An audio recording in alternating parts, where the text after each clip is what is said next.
Senate leaders and the Trump administration appear to be closing in on an agreement for a nearly $2 trillion stimulus package to help offset the economic damage caused by the coronavirus, by the way, caused by the country being shut down for a long time.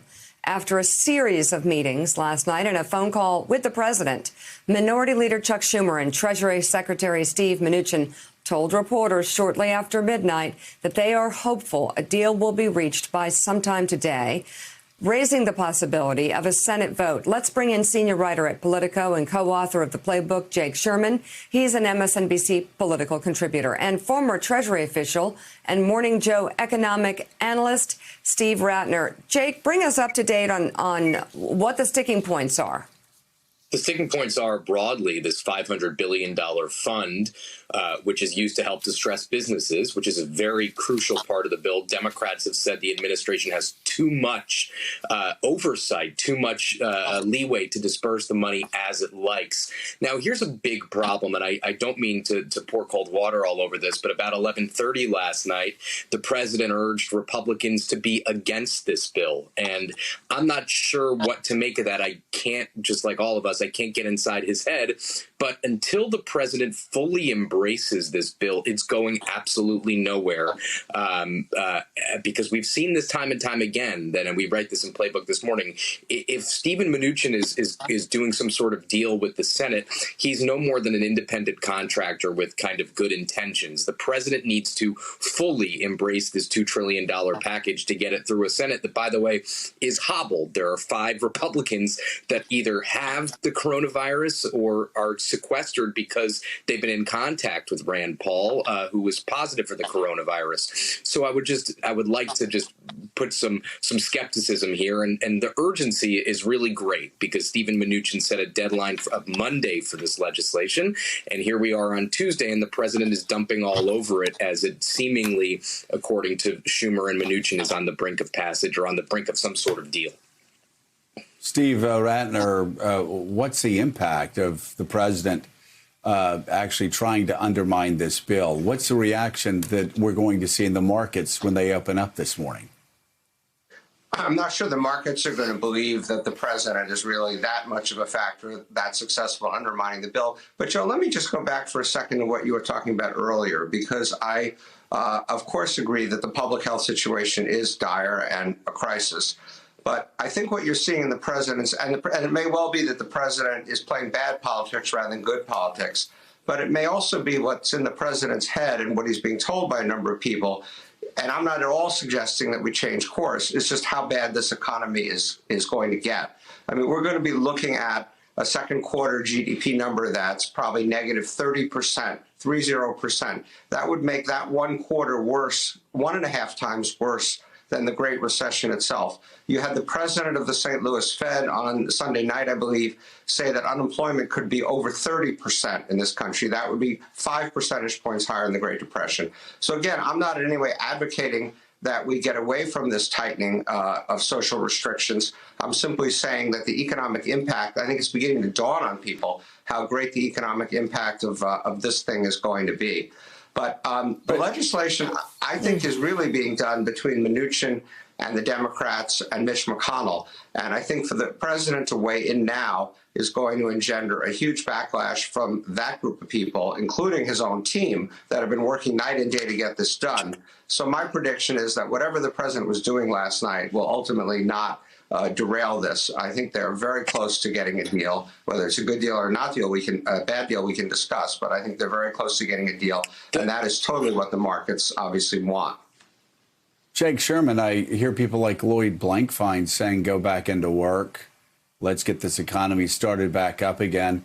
Lloyd Blankfein wouldn't go into work, into a crowded workspace. Lloyd Blankfein wouldn't get on the New York subway. Lloyd Blankfein wouldn't get on a Washington, D.C. bus. Lloyd Blankfein wouldn't do. I mean, I know Lloyd, and I like Lloyd a lot, but come on, man. He lives a cloistered life. And to suggest, is he going to go into a crowded deli in New York City? Is he going to go into a crowded deli in San Francisco? I mean, what's this talk that everybody's saying about getting back, going back to their work? They're not going to do. They're not going to do that themselves. Again, the numbers. Go to the Johns Hopkins website or go to the Financial Times.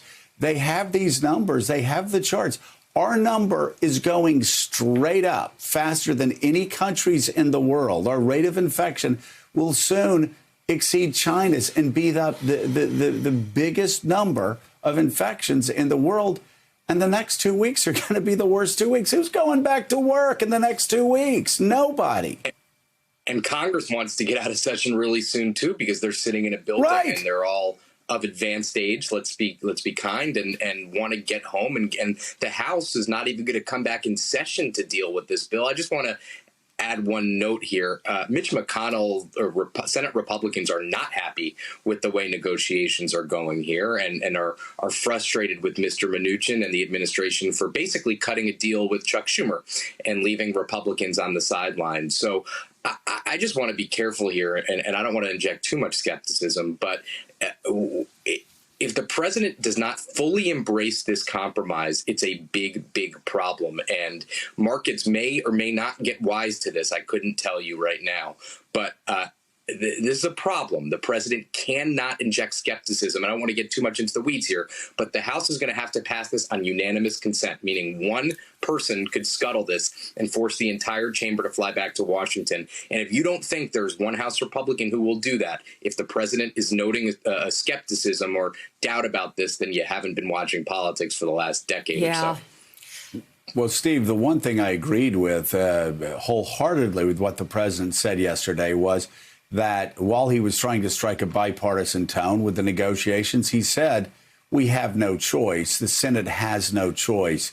They're going to pass this bill because they have to pass this bill. And maybe these are the sort of the last minute maneuvers. Maybe he's trying to get a better deal from Democrats. But I really don't see the Democrats moving on that $500 billion slush fund that Donald Trump himself would be in charge of. That's never going to happen.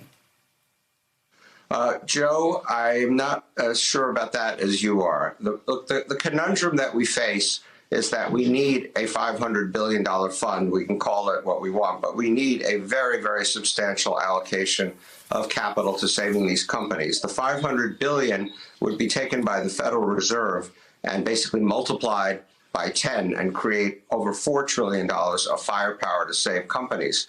And we have to have that. We simply have no choice. As you pointed out earlier in the show and on many other occasions, businesses are simply shut down. There's no economic activity going on in this country. You risk thousands of small businesses literally never coming back.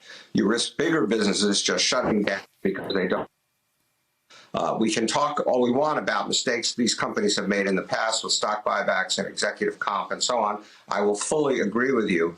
But the choice we have now is between whether to save this economy, bite our tongue, hold our fire, our talk, whatever you want to call it, and save the country, or let the country just vaporize. Because but Steve, let me ask you this though, Steve, because the holdup is not the $500 billion fund.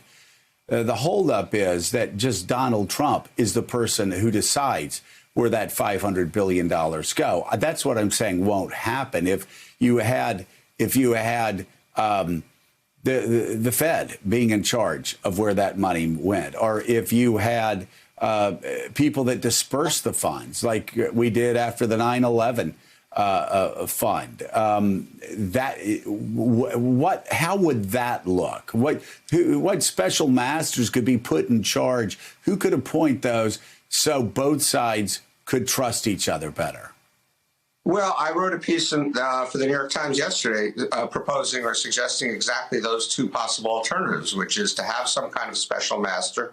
As you pointed out, we did that after the 9/11, have done it many other times. Another possibility would be to give more responsibility to the Fed, which I trust. Donald Trump may not, because he's been on Jay Powell's case. But at the end, my sense is what I'm hearing from the Hill is at the end of the day, they are going to have to give substantial authority to the Treasury, which is putting up $425 billion toward this fund. And what they're going to do, I believe, is put substantial guardrails, or try to anyway, around it in terms of reporting. Right. Crazy as this may seem, the original proposal called for these loans to be confidential, secret for 6 months. I guess that was designed to keep the companies from becoming stigmatized, but that's not politically acceptable. They're going to put guardrails around the possibility that any of this money could end up being lent or used for any property that Trump or any member of his administration is involved with. So I think the Democrats are going ultimately, reluctantly, to have to agree to something like this. I think they will simply try to put as many guardrails around it as they possibly can. But that is kind of where we are at the moment, and I don't know quite what the alternative is. Well, and that's the key, actually, is you just need guardrails. You need special masters like we did after 9/11. It can't just be a $500 billion slush fund that Donald Trump uses. Of course, we need to inject that money back into the economy. Steve Ratner, thank you so much. Jake Sherman, thank you as well. Yeah, and thanks to you both for being on. And still ahead on Morning Joe. I want what's good for the country. And if that means meeting, I think that's great. I just want what's good for the country, great for our workers, great for the citizens of the United States. That's all. It's pretty. Last time you've spoken with Pelosi? Well, it's been a little while. Yeah, please.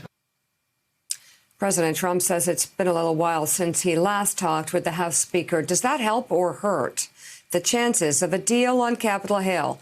We'll talk to NBC's Hans Nichols, who questioned the president yesterday. Also, Senator Chris Coons on what comes next in Washington. We'll be right back. Thanks for checking out MSNBC on YouTube, and make sure you subscribe to stay up to date on the day's biggest stories. And you can click on any of the videos around us to watch more from Morning Joe and MSNBC. Thanks so much for watching.